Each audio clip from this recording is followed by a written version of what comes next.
What's up, everybody? Welcome back to the channel, RivasTalksSports. My name is John, and today we will be talking about the perfect Packers prospects, Part 2, Cornerback Edition, who I believe would be a great fit for the Green Bay Packers on day 2 and beyond. So let's get started. So the first one that I want to talk about is Mad Max Melton. He is a very feisty cornerback who loves to bump and run and press coverage, and he has been showing a lot of his versatility at the Senior Bowl.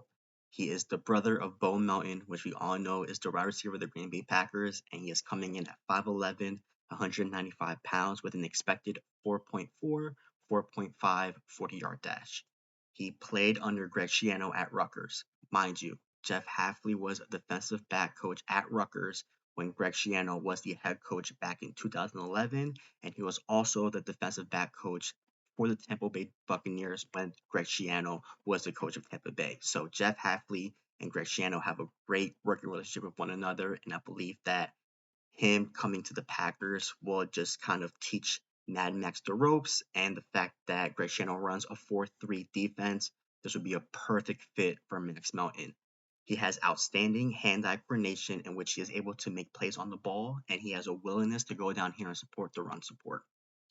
He was tested in the slot at the Senior Bowl just to kind of show his versatility, and he showed out. I believe that they were testing him on third down conversions and in the red zone, and he passed the test with flying colors. He did work the boundaries a lot in college, but they wanted to see how much they can get out of him. But the fact that he was able to pass the test on the boundaries and work in the slot, we love versatility defenders, and I believe that would be also a great fit for the Packers. He loves to express physicality at the line of scrimmage to kind of make his presence known before the snap, and also makes his presence known to disrupt the routes. He is very sticky in press coverage, who loves to jam receivers with patience in his back pedal. As you know, and as I've mentioned before, when Jeff Hafley preaches press man coverage, the first thing that he wants to do is jam the receivers on their chest and follow them through. Mad Max Melton has done that consistently at Rutgers, especially under Greg Schiano, so he will have some familiar technique, and he will be a great fit for us as well.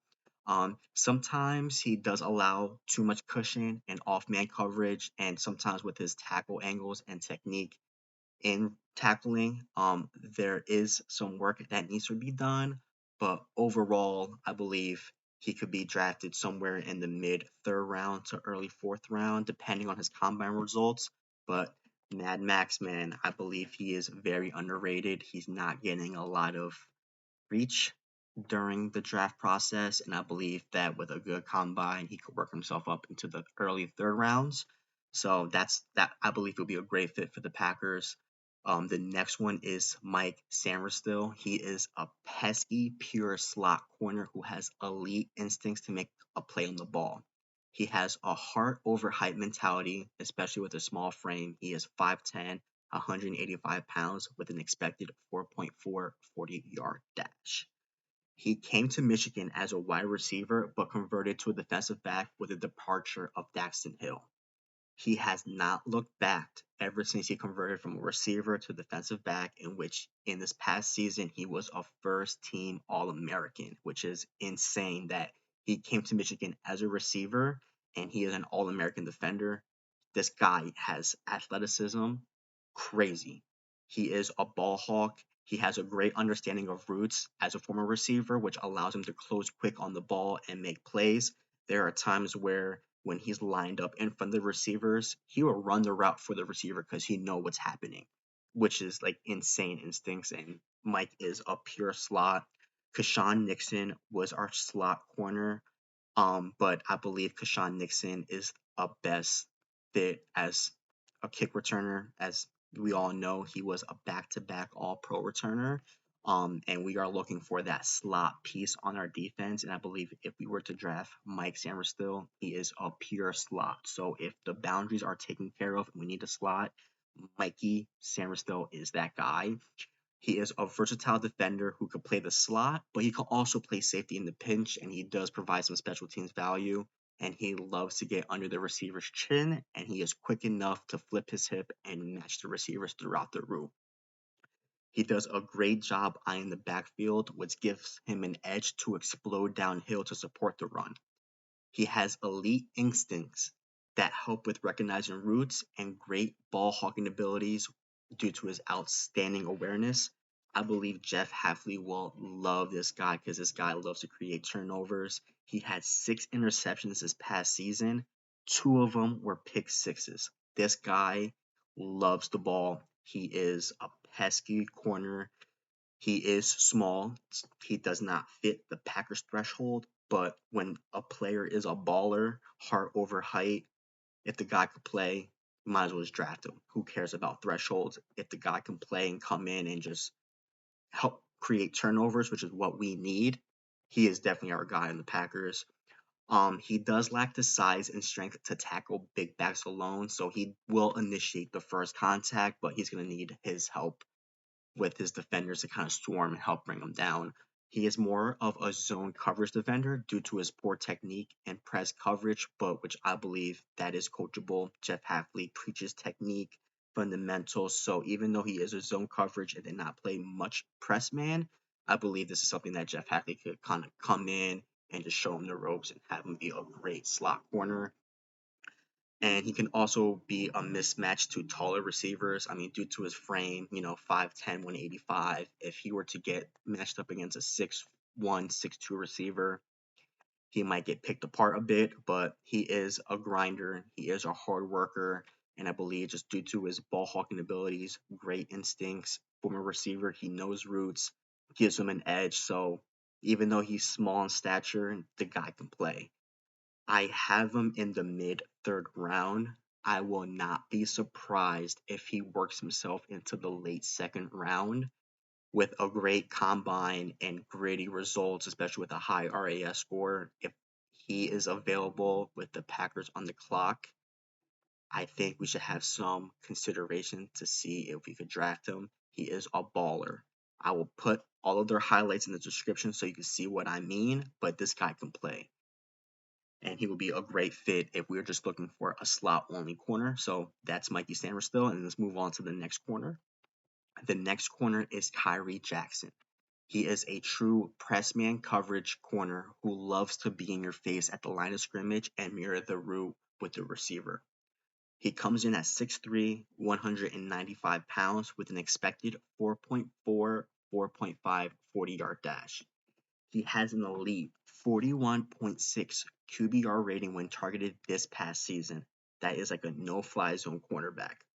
He has great length and great speed to provide competition in the quarterback room, but I believe with him being coached under Jeff Hafley, maybe competing for a starting spot, or maybe just being on the third or fourth of the depth chart, I believe that he can definitely get some technique and exposure to the NFL.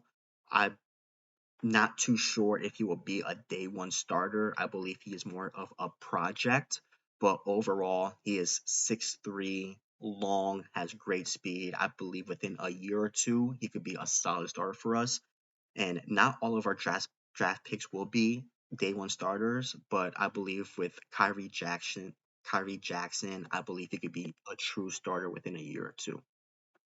He is very similar to safety Caleb Bullock in regards to elite leaping abilities to contest passes, and just due to his great length, he can make a lot of plays, and all quarterbacks did go the other way this past season. He has great ball skills to compete at catch point and body control to rip the ball out of the receiver's hands, and has good top speed and change of direction ability to stay in the receiver's back pocket. He is aggressive in the run support, who is a wrap tackler as opposed to just throwing his shoulder, going for the boom hips, which I really appreciate. I really like when corners come down and support the run. They are just wrap tacklers, just grabbing you by the legs, by the hips. Whenever you kind of throw your shoulder, you are more prone to miss tackles, or if you do throw their shoulder, they'll kind of bounce right off and get a few yards after the initial contact. So the fact that he is a wrap tackler, that is great to know, and that is great technique that he has. Um, Although he loves to keep a hand on the receivers, he can start to grab your jersey a little bit when he starts to panic. Usually when Khyree feels like he's getting beat on the route or he kind of panics during the route, he will kind of grab your jersey, tug a little bit. That's something that he's going to need to be coached on because the NFL will throw penalties and that will kill us in third and long situations. He can give up a lot of underneath throws when playing off coverage and transitioning out of the back pedal. He does not have elite speed or recovery speed, so he could have some problems facing some shifty receivers. But overall, I believe he's more of a project cornerback as opposed to a day one starter. And you can never have enough of project corners if you have the right coach to teach that.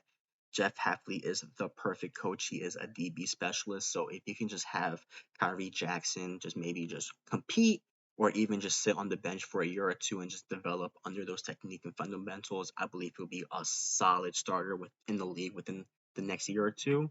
But overall, Khyree Jackson will be a great pick for us. And my projection or draft projection for Khyree Jackson will be around the 4th round pick.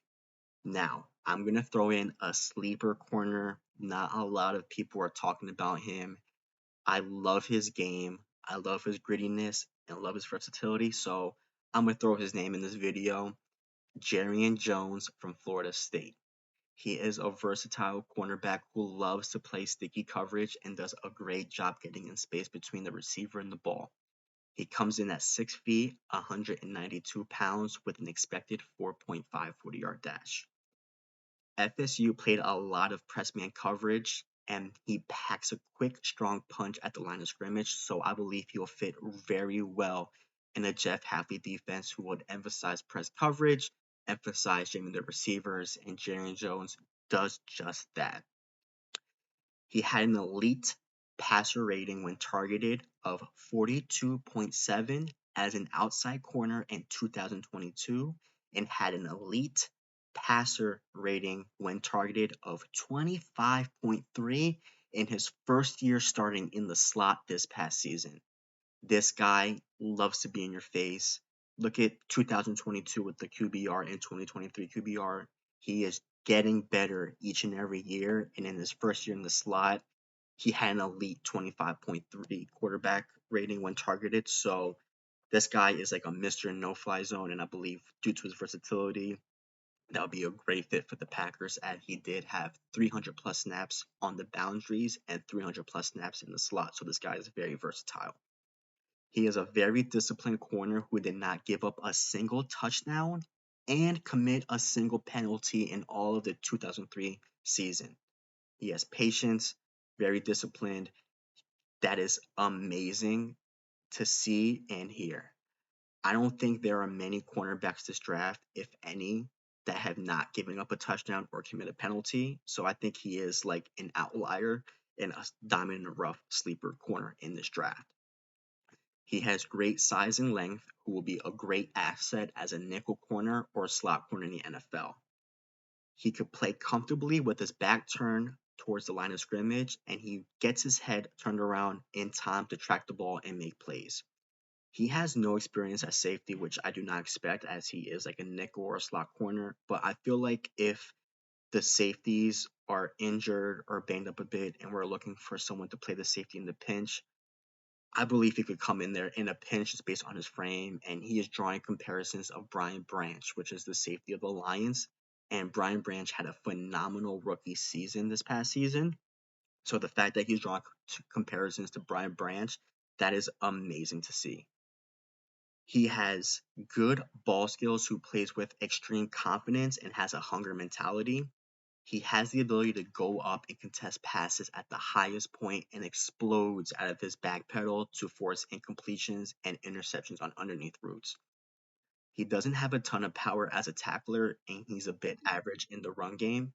He needs some polishing to maintain leverage on receivers, as he may struggle against elite receivers who have a great release package. So if he's going up against Devontae Adams, who is elite in release package, he may be beat, as he needs assistance leveraging on receivers on defense, but I believe that is coachable. Jeff Hafley will be a great coach in that regards. Um, I am seeing him going in the 5th round in certain draft boards, but I believe with his versatility, his QBR rating when targeted in his first year as a slot, did not give up a touchdown all season, did not commit a penalty all season, versatile nickel slot corner, something that we are looking for. If he has a great combine, I believe he could come in and get drafted in the 4th round. I do believe that the Packers will double up in the cornerback room, maybe the safety room, but in the cornerback room, I can definitely see the Packers doubling up as our cornerback room is very thin. And I believe that they'll come in and compete with Carrington Valentine for the boundaries, come in and compete for the slot. So I do see the Packers either drafting a corner in the first and third round or second and fourth round. So I believe that the Packers will double up and grab one of those few options that we have.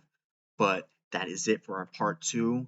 If you like the content, please like and subscribe. Leave a comment below. I will leave their highlights in the description. But other than that, stay tuned. I will continue to make these perfect Packers prospects for the linebackers and defensive linemen. So stay tuned. Other than that, catch you next time.